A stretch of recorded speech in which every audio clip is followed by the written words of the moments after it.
I never thought a few tomato plants would spark a war with my HOA, but here I am, ready to turn my quiet suburban street into the epicenter of a showdown no one saw coming. It all started innocently enough, with me growing some vegetables on my front lawn. I mean, what's the harm in that? Fresh tomatoes, peppers, and herbs. I didn't see the problem. But to Karen, the HOA president, this was a violation. At first, I thought she was joking, or at least exaggerating. But Karen didn't joke, and she didn't exaggerate. She was a force of nature, and not the kind you'd want to tangle with. I still remember the first letter I received from the HOA. It was formal, sterile, and to the point. Your vegetable garden is in direct violation of community aesthetics. I laughed at first until I saw the fine. A couple of $100 for something I thought was harmless. But when the second letter came, then the third, it became clear that Karen wasn't playing around. My peaceful garden had become her personal battlefield.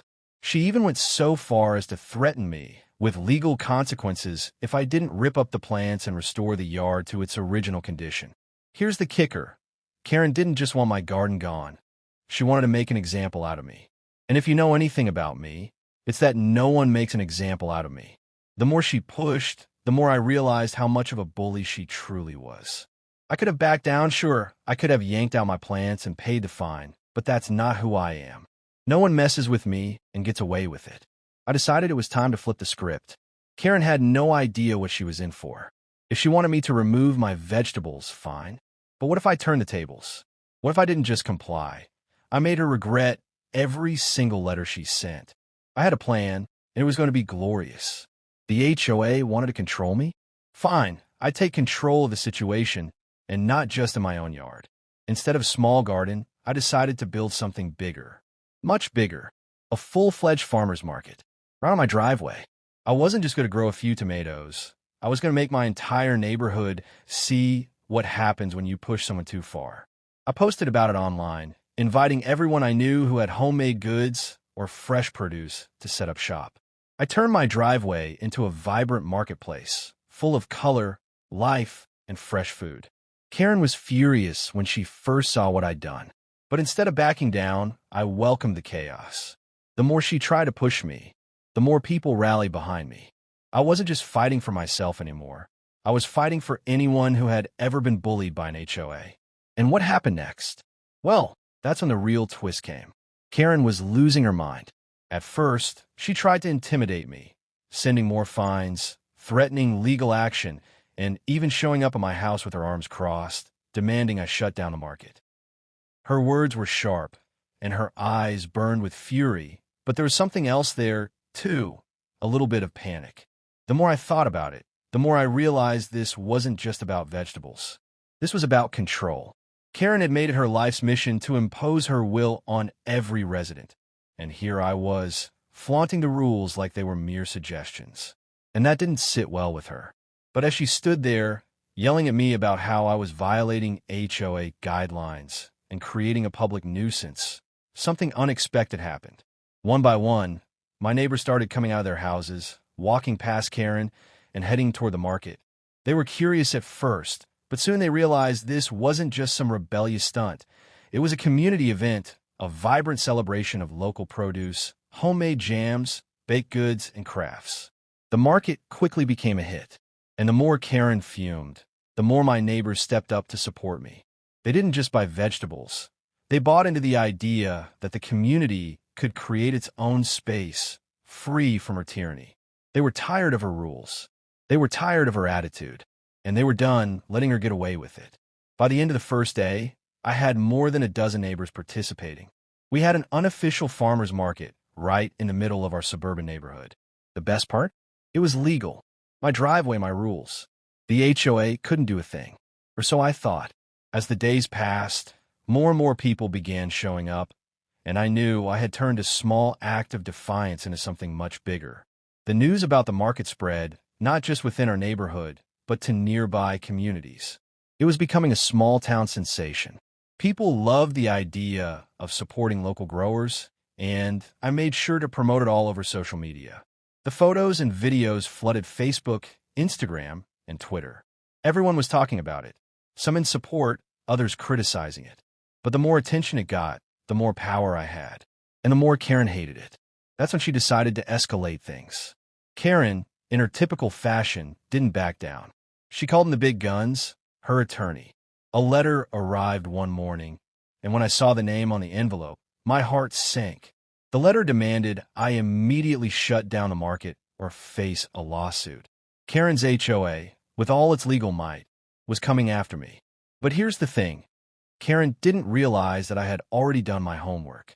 The lawyer I had spoken to told me that there was no ordinance in the HOA's rules that prohibited me from using my driveway as a marketplace. I had every right to host events on my property, and the HOA didn't have the authority to shut me down. I'd also spoken to a local news station about the situation, and they were ready to cover the story if it came to a legal battle. So I wasn't afraid. I ignored Karen's threats and kept the market going. In fact, it grew even larger. Each weekend, the driveway transformed into a bustling hub of activity. People from all over came to browse, chat, and support local businesses. I'd become something of a local hero. My name was on everyone's lips, and the story of my battle against the HOA was gaining steam. But Karen wasn't done yet. She wasn't going to give up that easily. One evening, she showed up at my doorstep, this time with a camera crew behind her. She was determined to get the footage she needed to make me look like the villain in all of this.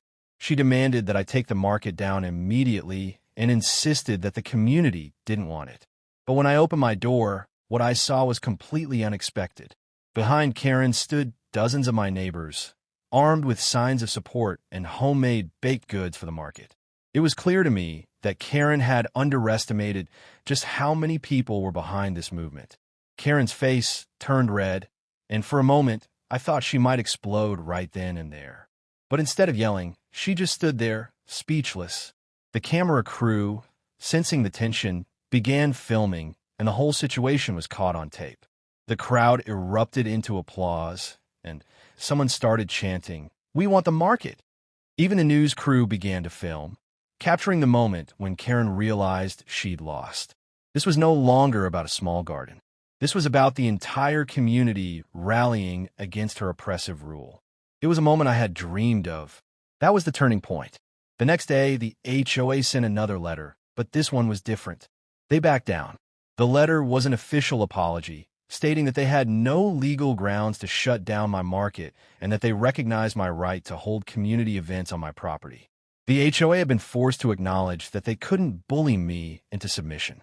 And while Karen's pride took a hit, the real victory wasn't just mine, it was the community's. They'd stood by me when it mattered most, and together, we had made a stand. But Karen wasn't done. Oh no. She may have lost this battle, but the war? It was far from over. After Karen's humiliating defeat, I thought the worst was over. The market had become a weekend tradition in our neighborhood. We were no longer just a group of people living in the same subdivision. We had become a community united by a common cause. But what I didn't realize was that Karen was already plotting her next move. She wasn't going to let me get away with embarrassing her in front of the entire neighborhood. She had been the face of the HOA for years, and to her, my farmer's market wasn't just a nuisance. It was a threat to her authority. At first, I didn't notice the small changes. The HOA's letters had stopped, and the fines had ceased. For a while, it seemed like Karen had finally backed down. But as the market grew in popularity, I started noticing strange things happening. My mail began to go missing. At first, I thought it was a mistake or maybe a random coincidence. But then, the packages I ordered online were delayed or never arrived at all. I didn't know what to think until one afternoon when I saw Karen's car parked across the street, just sitting there, watching. I had seen this before, the passive-aggressive surveillance. Karen had become obsessed with my market, and I could tell she was planning something. I wasn't about to wait around for her to make her next move. I wasn't going to let her sabotage what we had worked so hard for. So I took action. The first thing I did was set up security cameras. I had to be smart about it, though. I didn't want to give Karen any reason to complain, so I made sure to place the cameras in a way that didn't infringe on anyone's privacy. The goal was simple. I wanted to gather evidence in case things escalated. Sure enough, one Saturday morning, I caught something that made my blood run cold. Karen had been on my property again. The footage showed her walking around my driveway, peering over the produce stalls, and even taking pictures of my customers. It was a clear violation of privacy. But that wasn't the worst part. As I reviewed the footage, I saw something else. One of Karen's friends, who was on the HOA board, had been with her. Together, they were discussing a plan to push the market out for good. They were talking about finding ways to get me fined again, maybe even claiming that my market was a fire hazard or something else equally ridiculous. I couldn't believe what I was seeing. They were plotting to destroy everything I had worked for, all out of spite. I couldn't let this go unnoticed. The next step was to get the footage into the hands of someone who could make a difference. I sent the video to a local news station, along with a detailed account of the harassment we had been facing. The news station was thrilled. They had been covering the neighborhood's conflict with the HOA for weeks, and this footage would only add fuel to the fire. The story aired that evening, and within hours, the entire town was talking about it. But Karen wasn't prepared for the backlash that came next. People flooded social media, sharing the footage, calling out Karen for her shady behavior. They were disgusted by her attempts to sabotage a community event that had brought so much good to the neighborhood. What had started as a small rebellion on my driveway had now turned into a full-blown campaign against Karen's reign of terror. The HOA tried to respond, but it was clear they were losing their grip on the situation. People were rallying around me, and, for the first time, it seemed like Karen's influence was slipping away. What I hadn't anticipated, however, was the strength of the support I was about to receive. Neighbors who had once been silent began coming forward, sharing their own stories of being harassed by the HOA. Stories of fines for minor offenses, threats of legal action for the smallest infractions. It was clear that Karen had been terrorizing the neighborhood for years. Now, everyone was finally speaking out. The pressure on Karen and the HOA was mounting. It wasn't just about my farmer's market anymore. It was about holding them accountable for the years of abuse they had inflicted on the community. As the negative publicity snowballed, the HOA found itself under fire from every direction. The media was covering it, the town was buzzing, and even the local government started asking questions. That's when Karen tried to pull out her trump card, the zoning laws. She claimed that I was violating city ordinances by hosting a market on my private property and that I could face hefty fines or even be sued. She started rallying support from other HOA members, trying to paint me as a troublemaker who was disrupting the peace of the neighborhood. But the twist came when the local government got involved. A city council meeting was called, and for the first time, the community had the chance to voice their concerns. I knew that this was my moment. When it was my turn to speak, I walked up to the podium with confidence. I wasn't just fighting for myself anymore. I was fighting for the entire neighborhood. I spoke about how my market had brought people together, how it had improved the community, and how Karen's actions were only creating division. And when I finished, the room erupted in applause. My neighbors, people I barely knew, were standing behind me, supporting my right to continue the market. The momentum was shifting, and Karen was losing control. The city council voted in favor of my market, and in the process, they also began to investigate the HOA's practices. It was a victory not just for me, but for every single person who had been silenced by Karen's reign. The press picked up the story, and suddenly, the HOA's ugly side was exposed to the world. Karen's downfall had begun, and there was no going back. It wasn't long before Karen realized the magnitude of her mistake. The pressure on her and the HOA reached a boiling point. As the city council investigated further, more and more of her shady tactics came to light. The media coverage grew even more intense, and Karen's name became synonymous with tyranny. Her attempts to control the neighborhood had backfired, and the community was no longer afraid of her. In fact, they had come to view her as the villain in a story they were all desperate to change. But while Karen's downfall was inevitable, it wasn't just about her losing power. It was about the transformation that took place in our neighborhood. What had started as a small act of defiance had turned into a community-wide movement, one that would forever change the way the HOA operated. The market was no longer just a rebellious statement. It had become a symbol of unity and strength. People came together not just to shop for fresh vegetables, but to stand up for their rights, to speak out against the unfairness they had suffered under Karen's reign. The change wasn't just in the rules. It was in the heart of the community itself. In the weeks that followed, Karen's influence continued to dwindle. The HOA was forced to reevaluate its practices and make significant changes, including the introduction of more transparent policies and a shift toward a more community-focused approach. Karen was removed from her position as HOA president, and the new leadership began to rebuild the trust that had been shattered. As for me, I couldn't help but feel a sense of pride in what we had accomplished. The farmers' market, once a small act of rebellion, had grown into a thriving hub of community engagement. Every weekend, neighbors gathered on my driveway, exchanging stories, goods, and support. One of the most rewarding moments came when Karen tried to show up at the market again, this time under the guise of checking in on the community. She was met with a chilly reception, and instead of the fear and intimidation she was used to, she was met with polite but firm refusal to accept her presence. The neighbors had long since realized that they had the power to create change, and they weren't about to let her undo it. The best part?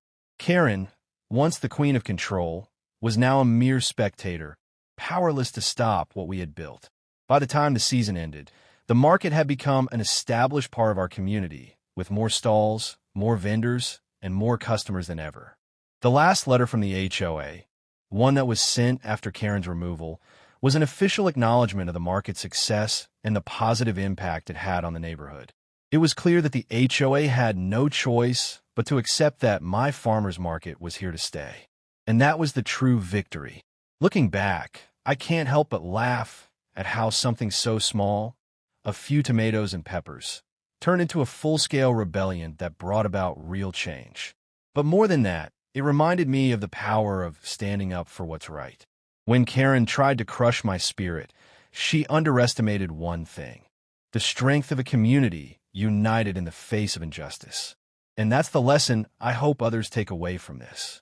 It's easy to feel like you're powerless when one person or group tries to control you.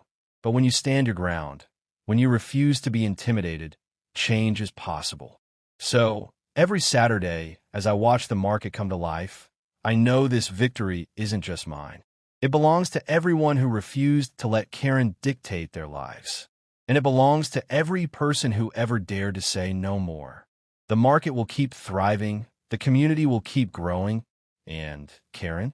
Well, she'll just have to watch from the sidelines, forever known as the woman who tried to crush a small garden and ended up sparking a revolution.